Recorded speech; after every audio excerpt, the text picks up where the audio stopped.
defeat some of the arguments. Censorship of student media organizations will not succeed at keeping lines from being crossed. Those that cross such lines will continue to do so regardless of AS funding. What censorship will do is make it much more difficult for other media organizations to publish their opposing viewpoints and to help create a positive campus climate as we have done and will continue to do in the future.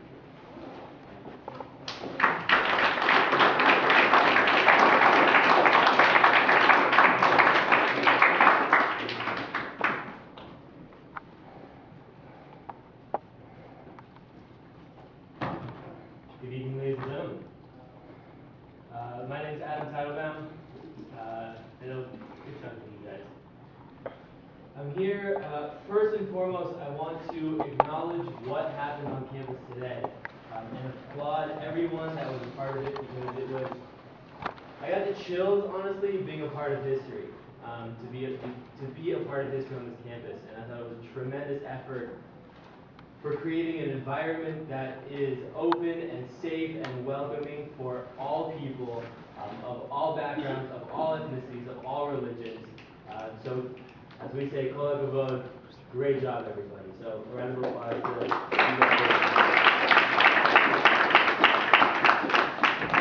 I also want to just share a brief thought about my reaction to a resolution that AS passed last week about freedom of speech and rights of freedom of speech. Because freedom of speech needs to be protected whether it's speech that we agree with or disagree with. However, freedom of speech does not mean inhibiting or preventing somebody else's freedom of speech. And so on that note, I just want to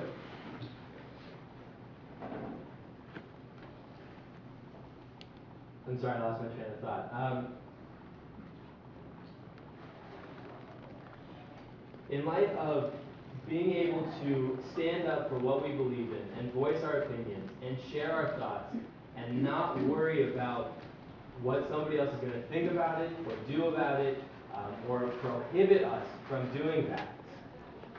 When those actions, when people do take steps to prohibit our freedoms of speech and take action to prevent us from sharing our thoughts, and more so, prohibit and prevent other people from listening to our freedom of speech, that's unacceptable, and those behaviors do need to have consequences. So that is what I'd like to share about last week's resolution, about what happened at UC Irvine with the disruption of Michael Oren, the Israeli ambassador to Israel's speech to the UCI community, and how other members of the community prohibited Michael Oren from giving his speech and interrupted the UCI and the Irvine community from listening to what Michael Oren had to say. Thank you very much.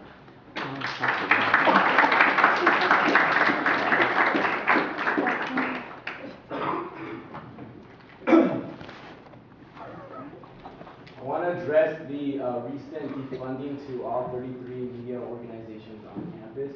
I would first like to start by having the media organizations know that in no way was this... Are you speaking as a member of the public or as a member of the public? Under what behalf? Bryant Pingham. You're a member of council. I'm speaking as a member of the public. I feel like you should wait for our first member if he has something to say. Nope. Override the decision of the chair. I mean, he's a member of the public. I'm sorry, this is just a rule of council. Nope. It's been decided Nope. before. Mr. Hacks? Okay, well in that case, I think Jonathan is going to come up and give a testimonial, followed by Anthony Pingham, who's going to speak on how they feel about these recent media.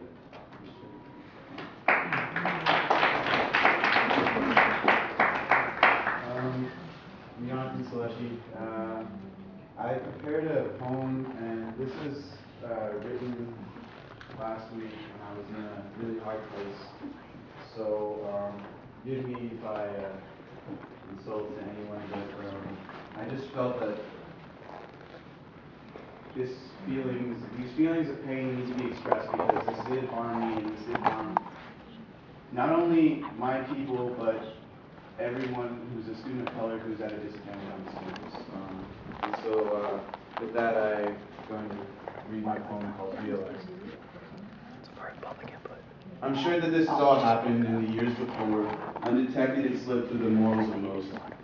Racism. Didn't think it could be so blunt, so blatant. You would think society has learned from its old ways, and that even though there's tension, you hope it's not as bad as it seems. But I guess I didn't realize how surprising people can really be. To do something so hurtful as to define all my people into one identity.